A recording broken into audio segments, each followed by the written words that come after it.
வணக்கம் நண்பர்களே. இப்போ நான் பார்க்க போகிறது என்னென்னா, கரண்ட்னா என்ன, வோல்டேஜ்னா என்ன, பவர்னா என்ன. சில பேர் சொல்லி கேள்விப்பட்டிருப்பீங்க, ஈபி லைன் கட் ஆகிடுச்சுன்னா கரண்ட் போயிடுச்சின்னு சொல்லுவாங்க. சில பேர் பவர் போயிடுச்சின்னு சொல்லுவாங்க. இதில் கரண்ட் போயிடுச்சின்னு சொல்கிறது சரியானதா அல்லது பவர் போயிடுச்சின்னு சொல்கிறது சரியானதா அப்படிங்கிறத இந்த வீடியோவில் நீங்கள் தெரிஞ்சுக்கலாம்.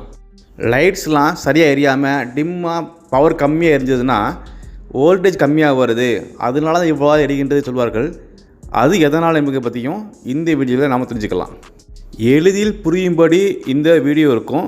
கடைசி வரைக்கும் ஸ்கிப் பண்ண பாருங்கள், கண்டிப்பாக உங்களுக்கு பிடிக்கும். சரி, வாங்க வீடியோக்குள்ளே போகலாம். கரண்ட் என்பது எலக்ட்ரான்களின் நகர்வு ஆகும். இந்த ஃபோட்டோவில் பார்த்தீங்கன்னா சுவிட்சு ஓப்பனில் இருக்குது. ஸோ லைட் ஆஃபில் இருக்குது. சுவிட்ச் பக்கத்தில் ஒரு ஏரோ மார்க் இருக்குது பார்த்தீங்களா, அதுதான் எலக்ட்ரான்ஸ். சுவிட்சை ஆன் செய்தவுடன் அந்த எலக்ட்ரானானது நகர்ந்து சென்று பல்ப் அடையும். பின்பு நியூட்ரலைஸ் ஆகி பல்ப் எரிய ஆரம்பிக்கும். நியூட்ரலைஸ்னால் என்ன அப்படிங்கிறத பற்றி இன்னொரு வீடியோவில் சொல்கிறேன்.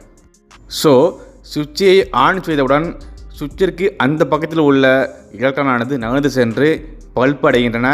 அப்பொழுது பல்பானது எரிகின்றது.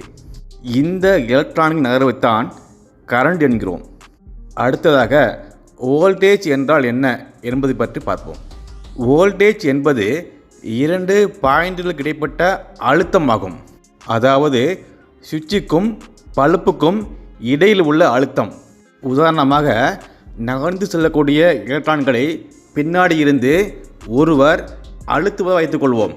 அவர் எவ்வளவு வேகமாக அழுத்துகின்றாரோ அவ்வளவு வேகமாக எலக்ட்ரான் நகர்ந்து செல்லும். அவர் வேகமாக அந்த எலக்ட்ரான்களை தள்ளிவிடும் பொழுது லைட் பிரைட்டாகவும், மெதுவாக தள்ளிவிடும் பொழுது லைட் டிம்மாகவும் எரியும். அந்த எலக்ட்ரான்களை தள்ளிவிடக்கூடிய அந்த நபர் தான் வோல்டேஜ். அடுத்ததாக பவர் என்றால் என்ன என்பதை பற்றி பார்ப்போம். இந்த கரண்ட் மற்றும் வோல்டேஜ் மற்றும் பவர் ஃபேக்டர், இந்த மூன்று நபர்களும் சேர்ந்தது தான் பவர். பவர் ஃபேக்டர் என்றால் என்ன என்பது பற்றி இன்னொரு வீடியோவில் நான் சொல்கின்றேன். இப்பொழுது உங்களுக்கு புரிந்திருக்கும், கரண்ட் போய்விட்டது என்று சொல்வது தவறானது, பவர் போய்விட்டது என்று சொல்வதுதான் சரியான வார்த்தையாகும். இந்த வீடியோவானது உங்களுக்கு புரிஞ்சிருக்கும் என்று நம்புகின்றேன். அடுத்த வீடியோவில் கூடிய சீக்கிரம் சந்திப்போம். என்னோடய வீடியோவிற்கு உங்களுடைய சப்போர்ட் கொடுங்க. லைக் பண்ணுங்கள், ஷேர் பண்ணுங்கள், கமெண்ட் பண்ணுங்கள், சப்ஸ்கிரைப் பண்ணுங்கள், மறக்காமல் பெல் பட்டன் அழுத்திடுங்க. நன்றி, வணக்கம்.